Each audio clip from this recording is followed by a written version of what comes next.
Winfrey Owino, KTN, Nairobi. As the news tightens in the chilling murder of blogger and teacher Albert Ojwang, one of the most critical persons in the unfolding scandal now finds himself behind bars. That is Central Police Station OCS Samson Talaam, who will be staring down the cold walls of Langata Police Station, awaiting his fate. Talaam will remain in custody until Wednesday, when the Milimani court is expected to determine whether he walks free on bail or continues to languish behind bars. He's not just any suspect, he's the prime one, accused of being at the heart of a sinister plot to bury the truth. Vera Mora with the details. As Deputy Inspector General Eliud Lagat steps down, his juniors, including Central Police Station OCS Samson Talaam, are fighting for their freedom. Talaam remains in custody as IPOA petitions the court to hold him.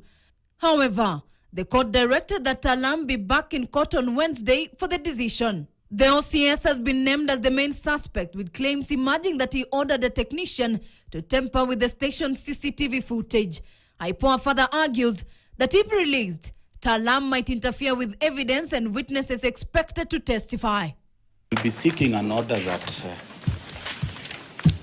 we access the phones of potential witnesses, the police officers who were on duty, and any other person who was at the vicinity.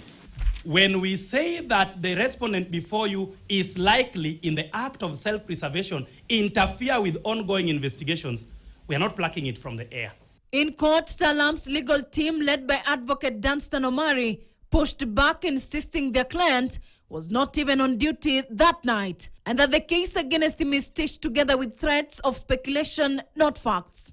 And is ready, once the court agrees with his application for bail, not to set foot, not only in Central Police Station, but anywhere in Nairobi and the environment.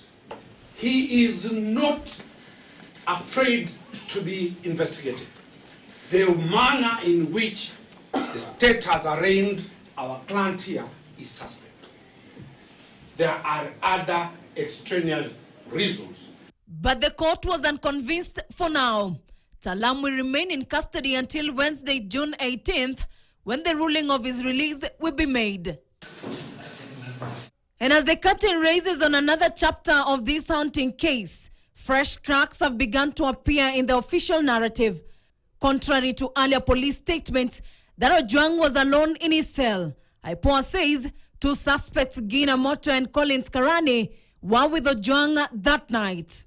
There are samples which are collected in the room where the deceased were, and so samples are also needed from the suspects in the course of these investigations.